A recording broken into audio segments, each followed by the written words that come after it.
الحمدللہ رب العالمین الصلاة والسلام علی سید الانبیاء والمرسلین وعلی آلہ واصحابہ اجمعین اما بعد اعوذ باللہ من الشیطان الرجیم بسم اللہ الرحمن الرحیم بحمد اللہ تعالیٰ کہ رب ذوالجلال کے احسان اور کرم سے سب شروع ہوگا آپ کا سورہ حامیم سجدہ کی 23 نمبر آیت شریفہ سے آگے ملاحظہ کیجئے۔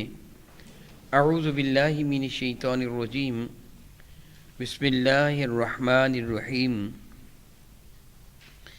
فَإِن يَصْبِرُوا فَالنَّارُ مَثْوًى لَهُمْ وَإِن يَسْتَعْتِبُوا فَمَا هُمْ مِنَ الْمُعْتَبِينَ۔ فَإِن يَصْبِرُوا پس اگر وہ کافر صبر بھی کریں گے تو فَالنَّارُ مَثْوًى لَهُمْ تو جہنم کی آگ ہی ان کا ٹھکانہ ہوگی۔ وَإِن يَسْتَعْتِبُوا اور اگر وہ اللہ تعالیٰ جل وعلا کو راضی کرنا چاہیں گے، اللہ رب العزت جل وعلا کی جانب مائل ہونا چاہیں گے، خلاق کائنات جل وعلا کی رضا کے خواہاں ہوں گے تو فَمَا هُمْ مِنَ الْمُعْتَبِينَ تو ان میں سے نہیں ہو سکیں گے کہ جن سے اللہ تعالیٰ راضی ہو جائے۔ قیامت کی بات کی جا رہی ہے۔ قبل ازیں آپ یہ پڑھ چکے ہیں کہ کفار کو جہنم میں ڈالا جائے گا۔ پچھلے بارکہ میں ہے کہ وَذَلِكُمْ ظَنُّكُمُ الَّذِي ظَنَنْتُمْ بِرَبِّكُمْ یہ تمہارا گمان تھا کہ تمہارے اعمال سے تمہارا رب واقف نہیں ہے، یہ تمہارا برا گمان تھا۔ أَرْضَاكُمْ جس کی وجہ سے تمہیں مردود قرار دے دیا گیا، رد کر دیا گیا، ہلاک کر دیا گیا۔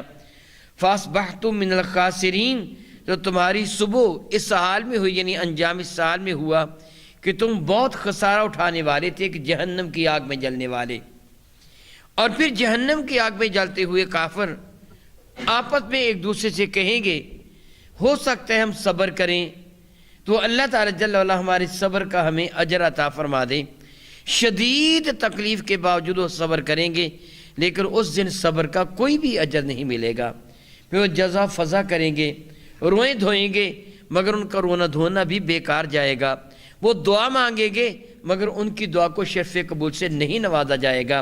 وہ التجائیں کریں گے اور ان کی تمنا کو رد کر دیا جائے گا کیونکہ وہ دنیا میں نبیوں پر ایمان نہیں لائے تھے، انہوں نے اللہ تعالیٰ کی نافرمانی کی تھی۔ اس لیے برابر ہوگا کہ وہ قیامت کے دن جتنی بھی دعا کریں اپنے رب کو راضی کرنے کی، اب اللہ تعالیٰ کو راضی نہیں کر پائیں گے کہ اللہ تعالیٰ ان سے راضی ہوگا ہی نہیں۔ دنیا میں ایک انسان تھوڑا سا عمل کا لیتا ہے، تھوڑی نیکی کا لیتا ہے، رب کائنات اسے بیش بہا ثواب عطا فرما دیتا ہے۔ اللہ تعالیٰ جل وعلا بات بات پہ راضی ہو جاتا ہے، اگر تم ایسے کرو گے میں راضی ہو جاؤں گا، ایسے کرو گے میں راضی ہو جاؤں گا۔ قیامت کو کافر سب کو دیکھ کر اپنے رب کو راضی کرنا چاہے گا لیکن پھر رب کائنات جل وعلا راضی ہوگا نہیں۔ رب ذوالجلال فرماتے ہیں وَقَيَّدْنَا لَهُمْ قُرَنَاءَ اور ہم نے مقرر کر دیا، فیصلہ فرما دیا ان کے لیے، قیدنا قاضی فیصلہ کرنے والا، وَقَيَّدْنَا لَهُمْ قُرَنَاءَ ہم نے ان کے ساتھ ایک ایسے لوگوں کی ڈیوٹی لگا دی، ان کے ساتھ مقرر کر دیا قرین، ان کا ہمسایہ، ان کا ساتھی۔ فَزَيَّنُوا لَهُم مَّا بَيْنَ أَيْدِيهِمْ تو نے مزین کر دیا، خوبصورت بنا دیا ان کی نظروں میں، ما بین ایدیہم جو ان کے آگے تھا، وما خلفہم جو ان کے پیچھے تھا، وحق علیہم القول فی امم اور یہ ثابت ہو گیا اللہ تعالیٰ جل وعلا کا ان پر فرمانا ان امتوں میں کہ قد خلت من قبلہم جو ان سے پہلے گزر چکی ہیں، من الجن والانس جنوں اور انسانوں میں، کہ کیا کہ انہم کانوا خاسرین بے شک وہ شدید نقصان اٹھانے والے ہیں۔ رب ذوالجلال نے یہاں ایک حقیقت سے یوں کہیے کہ پردہ اٹھایا ہے۔ کافر کو جرم کرتا ہے تو کافر کا کریں، ہر شخص کے ساتھ اللہ تعالیٰ جل وعلا نے کچھ کی ڈیوٹی لگا دی ہے۔ میرے اور آپ کے کریم آقا رسول عربی کا ایک ارشاد گرامی قدر ہے، ہر انسان کے ساتھ شیطان بھی پیدا ہوتا ہے، مفہوم حدیث ہے، مراد وہ نفس امارہ ہے جو اس کو گناہ کی ترغیب دیتا ہے۔ یاد رکھیے وہ ابلیس سے لعین جس کو رب کائنات نے راندہ بارگاہ بنایا، جو ان کا سرغنہ ہے، جو شیطانوں کا سردار شیطان ابلیس ہے، جس سے حضرت آدم علیہ السلام کو سجدہ نہیں کیا تھا۔ شیطان تو بہت سارے ہیں نا، شیاطین اللہ تعالیٰ جل وعلا فرماتا ہے جمع کا صیغہ، بہت سارے شیطان ہیں، اس کی ضروریت جنوں میں بھی ہے اور انسانوں میں بھی شیطان ہیں، یعنی جو مردود بارگاہ ہیں، جن کو اللہ تعالیٰ جل مجد الکریم نے رحمت سے دور کر دیا۔ وہ ابلیس جو ان کا سرغنہ ہے کہ جس سے آدم علیہ السلام کو سجدہ نہیں کیا تھا، وہ جو شیطان ہے وہ اس وقت تک انسان پر حملہ نہیں کر پاتا جب تک انسان کا اپنا شیطان اس کا معاون نہیں ہو جاتا۔ اس کو ہم نفس امارہ کا نام دیتے ہیں۔ اللہ تعالیٰ نے ہمیں کچھ قوتیں عطا فرمائی ہیں، قوت بہمیہ، بہائم چوپایوں والی قوت، اور قوت ملکوتیہ فرشتوں والی قوت۔ قوت جو بہائم چوپایوں والی قوت ہے، اس قوت کو بروئے کار لاتے ہم کھانا کھاتے ہیں، پانی پیتے ہیں، حوائج ضروریہ پیشاب و پاخانہ وغیرہ انہی قوتوں کی وجہ سے ہے۔ ہماری آگے نسل کا بڑھنا، سلسلہ توالد و تناسل انہی قوتوں کی وجہ سے ہے۔ ہمارا سونا، ہمارا جاگنا، بھوک لگنا، گرمی سردی کا احساس ہونا جس طرح باقی جانوروں کو ہے اسی طرح ہمیں بھی ہے، یعنی ہمارے اندر یہ قوت ہے جو دوسرے جانوروں کے ساتھ ایک مشترک قوت ہے، ایک ملتی جلتی قوت ہے، ویسے ہی ان کے اندر ہے ایسے ہی ہمارے اندر ہے۔ گائے بیل بھینس کو بھی بھوک لگتی ہے، ہمیں بھی لگتی ہے، ان کو پیاس لگتی ہے، ہمیں بھی لگتی ہے، وہ خوراک کھاتے ہیں، ہم بھی خوراک کھاتے ہیں، وہ بھی بولتے ہیں، ہم بھی بولتے ہیں، وہ بھی دیکھتے ہیں، ہم بھی دیکھتے ہیں، وہ بھی سنتے ہیں، ہم بھی سنتے ہیں، ان کی اولاد بھی آگے بڑھتی، ہماری اولاد بھی آگے بڑھتی۔ گویا ان معاملات میں انسان جانوروں کے مشابہ ہے اس قوت میں۔ اور دوسری قوت وہ ہے جس کو قوت ملکوتیہ کہا جاتا ہے، جو فرشتوں والی قوت ہے، اور اس قوت کو بروئے کار لاتے ہوئے ہم اپنے رب کی عبادت کرتے ہیں، روزہ رکھتے ہیں، نماز پڑھتے ہیں، حج کرتے ہیں، نیک اعمال کرتے ہیں، یعنی وہ کام کرتے ہیں جو فرشتوں کے کام ہیں۔ اور وہ چیز جس پہ جو اس تین باتوں پر ہمیں برانگیختہ کرتی ہے، ان میں ایک نفس امارہ ہے جو گناہ پر ہمیں برانگیختہ کرتا ہے، ایک نفس مطمئنہ ہے جو ہمیں نیکی کی دعوت دیتا ہے، ایک نفس لوامہ ہے کہ جرم کرنے پر جو ہماری ملامت کرتا ہے کہ تو نے اچھا کام نہیں کیا ہے۔ رب کائنات نے ہمارے ساتھ ان ساتھیوں کو مقرر کر دیا ہے اور کافروں کے ساتھ بھی ساتھیوں کو مقرر کیا۔ یہ حدیث بار کا جو ابھی میں نے جس کا مفہوم آپ کو سنایا، ہر انسان کے ساتھ ایک شیطان جس کو ہم ذات کہتے ہیں، نفس امارہ، وہ پیدا ہوتا ہے۔ سیدہ زاہدہ طیبہ طاہرہ ام المومنین رضی اللہ تعالی عنہ نے میرے کریم آقا سے سوال کیا، یا رسول اللہ کیا آپ کے ساتھ بھی؟ آپ فرماتے ہیں ہر کسی کے ساتھ پیدا ہوتا ہے، تو کیا آپ کے ساتھ بھی پیدا ہوا؟ میرے کریم آقا فرمایا ہاں میرے ساتھ پیدا ہوا، مگر وہ مجھ پر ایمان لا چکا ہے۔ تو مجھے جو بہکاتا ہے وہ شیطان جو رب کریم نے میرے ساتھ پیدا فرمایا، جس کو نفس امارہ کہتے ہیں، دوسرا شیطان اس شیطان کے ذریعے حملہ آور ہوتا ہے۔ یوں کہیے کہ گھر کے اندر ایک بیدی ہے جس کی وجہ سے چور ڈاکو گھر میں گھستا ہے، وہ نفس امارہ ہے، ہمارے ساتھ ہے، اور اسی کی وجہ سے ہم جرم کرتے ہیں۔